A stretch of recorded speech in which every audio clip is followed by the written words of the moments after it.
Por que é que você tem dores no teu coração? O que está doendo hoje em você e por que é que isso está aí? A sua dor, uma possibilidade é que você pode estar vivendo dores, questões difíceis no teu coração por causa dos teus sentimentos reprimidos. Todos nós temos coisas reprimidas dentro de nós e essa dor que você está vivendo hoje, ela pode ser exatamente porque você não conversou com ela, você não cuidou dela, você não elaborou, você simplesmente reprimiu e sufocou. Porque diante da dor, a gente não tem que repreender, nem condenar e nem dar liçãozinha de moral. Diante da dor, a gente faz uma coisa: diante da dor, a gente chora. Diante da dor, da tristeza, do luto, da perda, da morte, do fim do relacionamento, de não entrar no vestibular, de perder o emprego, a gente chora. Se o seu Deus é um Deus que chora, você também tem que ser uma pessoa que aprende a chorar. Você precisa aprender a chorar. Por que eu estou dizendo isso para você? Porque se você não aprender a chorar, você jamais será consolado. Se você não aprender a lamentar as dores do teu coração, você jamais vai se sentir acolhido, porque não há por que acolher uma pessoa que vive rindo. Não há por que eu cuidar de uma pessoa que vive proclamando sucessos por todos os lados.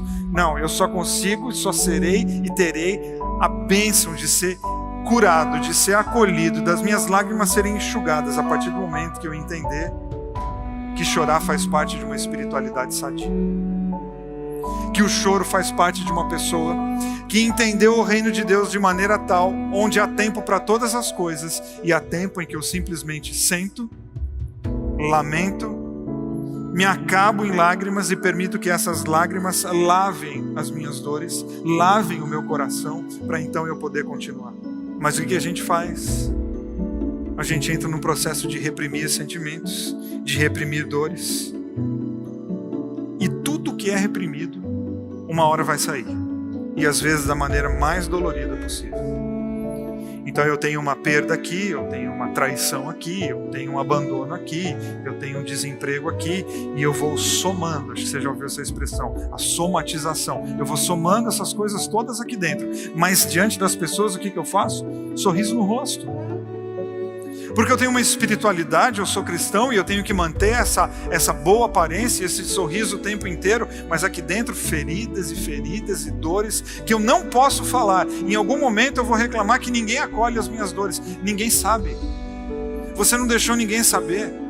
Você não permitiu que as pessoas enxugassem as suas lágrimas, porque toda hora você está vendendo um sorriso. E é bom quando a gente pode parar de engolir as coisas e começar a colocar para fora as nossas dores. E através disso, o nosso coração ser tratado por Jesus através das pessoas que nos amam e através das pessoas que nos amamos e nos querem bem, através de uma comunidade. Tudo aquilo que está sendo engolido, uma hora vai sair da maneira mais dolorida possível. E fora isso, a tristeza de não se sentir amado, querido e tratado pelas pessoas. É muito bom poder admitir e lamentar as péssimas decisões que vira e mexe nós tomamos. Porque diante das nossas péssimas decisões, não tem dedo na cara, tem mão estendida, porque é assim que Jesus é. E como é bom eu tomar uma péssima decisão, e a primeira pessoa que eu tenho liberdade de recorrer dizer assim: Jesus, que vacilada. E ele estende a mão e diz: pois continua, porque eu sou por você. Então eu não preciso me esconder, eu não preciso ter frases prontas, eu não preciso ter sorrisos plásticos, eu preciso ser eu mesmo. Esse monte de decisão errada que é a primeira vez que eu sou ser humano, eu tenho que errar mesmo. É a primeira vez que eu sou pai, eu vou errar muito. É a primeira vez que eu sou marido, eu vou errar muito. É tudo a primeira vez. Então eu não me condeno, eu lamento, eu peço perdão, eu choro e toco a vida para frente. O bom é poder dar um grito. O bom é poder extravasar. Quanto maior o grito, mais rápido a cura. Quanto maior eu colocar isso para fora, mais rápido a solução chega na minha vida. Então uma espiritualidade saudável é exatamente essa espiritualidade que diz para mim que eu posso chorar, que eu posso lamentar, que eu posso falar das minhas dores. Porque a gente foi criado numa lógica muito machista, acho que muitos homens já ouviram isso aqui. Ei, homem não chora, hein? Foi alguma pessoa muito mal resolvida que inventou isso. Mas muito mal resolvida. Dentre as muitas idiotices do machismo, que é uma estupidez geral, essa talvez seja um dos maiores itens. Homem não chora. Não, quem não chora é gente que tem problema. Porque chorar significa que o teu sistema emocional está funcionando. Porque em dia de dor, quem ri não é forte, é louco. No dia da perda, quem está feliz não é uma pessoa resistente, é uma pessoa doente. Não, nas minhas perdas, nas minhas tristezas, eu tenho que ter uma liberdade espiritual de me lançar nos braços de Jesus. E naqueles braços eu tenho a certeza de que o meu choro, ele é exatamente a possibilidade de eu me lavar e ser uma pessoa diferente. Porque isso é sinônimo de sanidade mental, de maturidade espiritual. Eu não preciso viver de máscaras nem de sorrisos plásticos. Ou seja, quais são as questões que estão reprimidas dentro de você? E esse tipo de pergunta é um tipo de pergunta muito legal. Porque quando eu falo para você quais são as suas dores reprimidas, quais são as suas questões que estão de fato tirando o teu sono, por mais que você não queira, elas vêm à tona. Você já sabe quais são. Eu não sei, nem preciso saber, porque pouco eu posso fazer por você. Mas você e Deus já sabem quais são as dores que você está engolindo. O que é que você está engolindo, perdão, que você deveria estar vomitando. Você já sabe o que é. Enquanto eu falo, as suas dores vão aparecendo e isso vai mexendo com você. E você tem que trazer isso à tona, e você tem que colocar isso para fora, e você tem que chorar, e você tem que lamentar. Porque a sua dor pode estar exatamente no fato de você estar reprimindo. A hora que você soltar, passa, se esvai. Você precisa identificar seus túmulos e sair deles. Não, mas tem um período que é bom a gente ficar ali escondido? Sim, eu reconheço e admito que sim. Existem momentos da nossa vida que a dor, ela alcança um nível que eu preciso de uma reclusão, eu preciso ficar escondidinho, eu preciso ficar ali na minha, não quero ver nada nem ninguém. É aquele momento que você diz, para tudo, para o mundo que eu quero descer, não quero ter contato com ninguém. Eu contemplo esse momento como algo absolutamente normal, todo mundo pensa isso em algum momento da vida. A questão é que eu fico ali, para quê? Para me fortalecer. Eu fico me escondidinho ali, para quê? Para conseguir ganhar forças. E uma hora eu tenho que voltar à vida. Uma hora eu tenho que escutar Jesus dizendo, ei, chega, agora vamos viver. Agora você tem que começar a andar. Tem valor, a reclusão tem valor. Mas uma hora eu preciso voltar a andar. É uma alegria estar escondido, mas é um desastre não ser encontrado. Aí eu me escondo, mas é um desastre ficar escondido para sempre. É um problema eu entrar no meu túmulo e ficar lá para sempre. Não, eu entro e saio. Por quê? Porque há tempo para todas as coisas debaixo do céu. Há tempo de se esconder e há tempo de se mostrar. Há tempo de reclusão e há tempo de sair e colocar a cara à tapa e voltar à vida. Temos dores, que enfrentamos dias difíceis, histórias complicadíssimas. E uma hora a gente entra em reclusão, sim, e uma hora a gente sai. Exatamente porque a vida é frágil, exatamente porque a vida é curta, eu não vou perder a vida inteira dentro de um túmulo, não, uma hora eu saio. Toda hora é hora de recomeçar a vida, então nunca está atrasado, porque todo dia é dia. Todo dia é dia da gente refazer a história da nossa vida. E eu pergunto para você, quais são as suas pedras? Quais pedras você tem que remover para conseguir sair desse túmulo que você entrou? O que está mantendo você nesse lugar existencial escuro, sem ar, sufocante? O quê? E de novo, você já sabe o quê?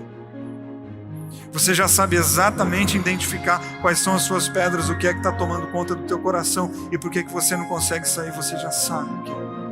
Existem muitas possibilidades, uma delas sabe o que é?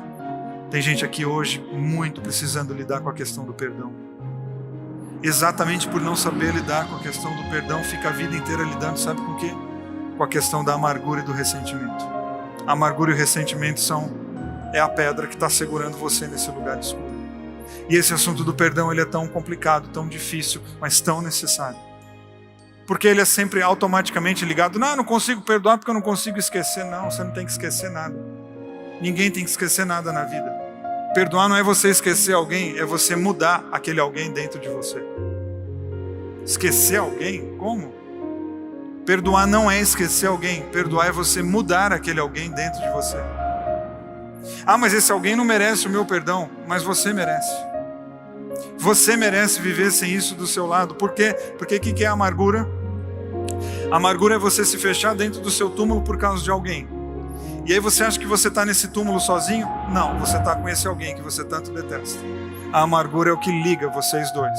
E a pedra está lá fechando o túmulo, você está dentro ali de uma pessoa que você não gosta, que fez mal a você, e a vida vai passando 1, 2, 10, 15 anos, e pessoas que talvez já morreram estão ali dentro de você com aquele túmulo por ligação da amargura e do ressentimento e outras coisas tão danosas que podem prender você lá dentro. Você precisa aprender a lidar com o perdão.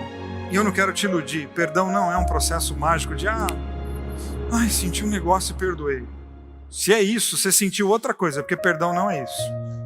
Perdão é uma decisão que vai mexer com o teu dia de hoje e de amanhã, e talvez daqui uns 2, 3 anos você sinta alguma diferença.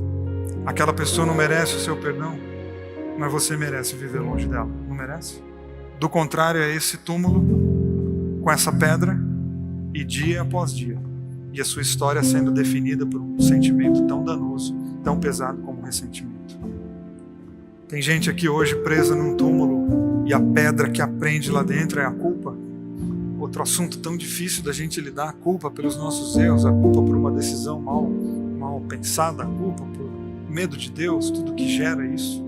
Eu queria não ter culpa, não, você tem que ter culpa. A culpa faz um bem danado, viabiliza a nossa vida socialmente. A gente precisa de culpa para a gente pensar. Você deu uma resposta atravessada hoje para tua mãe, você tem que estar se sentindo mal, culpado, ir lá e pedir perdão, inclusive. A ausência da culpa gera os psicopatas. Todo mundo aqui tem que ter culpa. A questão é que a culpa, numa dimensão certa, traz consciência. A culpa, numa dimensão exagerada, traz prisão, cárcere.